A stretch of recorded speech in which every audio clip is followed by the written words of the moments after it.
ချီပူမက်ဆက်ဒီဇိုင်းလေးတွေကမှာ hot item ဖြစ်တဲ့ဒီ Hema ချီပူမက်ဆက်လေးရောင်းပေးပါမယ်။ဒါလေးဆိုရင်ပေါ်လို့မိုးနချီပွန်လေးကိုပါမှမစိုးရင်ရဘူး။သူကရှေ့ရောနောက်ကနှစ်ထပ်ခံပြီးတော့ချုပ်ပေးထားတယ်။ရွေးချယ်စရာအနေနဲ့လည်း90အောင်ထုတ်ပေးထားတာပါ။ပထမဆုံးအနေနဲ့မိုးကတော့အသားရောင်လေးကိုပြထားတယ်။သူကအင်ကြီးလေးကအသားရောင်လေးလည်းဟုတ်တယ်။ပြောင်လေးဖြစ်တာဆိုတော့အောက်ကမမတို့မှရှိရပေါ့နော်။တခြားလုံကြီးလေးနဲ့တွဲဝင်လည်းအဆင်ပြေပါတယ်။ဒီမှာတော့မိုးတို့ကနက်ပြပေါ်မှာဒီလိုမျိုးလာချမ်းလို့လေးရင်လည်းအဲ့လိုအစင်လေးနဲ့တွဲပေးထားတယ်။ကျန်တဲ့အစင်ဒီဇိုင်းလေးတွေလည်းပြပေးပါမယ်။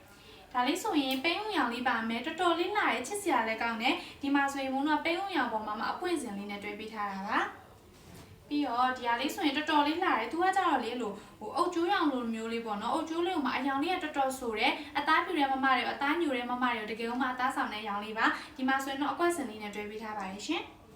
နောက်တစ်ခုအနေနဲ့တခမရောင်လေးပါမယ်ဒါလေးကတော့ချစ်စရာကောင်းတယ်ပိုလဲဆန်တယ်ဒီမှာဆိုရင်လည်းသူကခဲရောင်ဖြူဖြူလေးပေါ်မှာလာချမ်းလိုမျိုးလေးနဲ့ဒီဇိုင်းလေးပေါ်ပေးထားတာပါ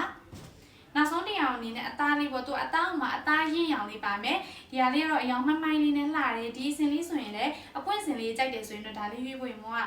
recommend ပေးချင်ပါတယ်ရှင်အခုဒီမိုးပြတဲ့ဒီဇိုင်းလေးဆိုရင်လည်းသူဒီလိုမျိုးလဲတောင်လိုမျိုးလေးကိုမှရိုးရိုး stick လိုမျိုးမဟုတ်ဘဲနဲ့အတွန့်လေးသွားပေးထားတယ်ဒီရှင်းနားလေးကပေါ့နော်သူရင်လေးနည်းနည်းခွဲပေးထားတာဆိုတော့ဝေးရတဲ့ခါမှာလည်းတက်တောင့်တက်တာဖြစ်စေတယ်သူကဒီလိုမျိုးလေးထုတ်သီးလေးနဲ့အလှလေးဆင်ပေးထားတာပါလက်ဒီဇိုင်းလေးဆိုရင်လည်းလက်ဖောင်းလက်ပြားစီးလေးဖြစ်တာဆိုတော့လက်မောင်းတော့ရင်တော့မှလုံးဝကပါဖြစ်စေပါတယ်ဒီဒီဇိုင်းလေးကလူကြီးလူငယ်မရွေးဝတ်ဖို့အဆင်ပြေစေတဲ့ဒီဇိုင်းလေးဆိုတော့အခုပဲမို့ page messenger လေးမှာ order လေးလာတင်လိုက်တော့နော်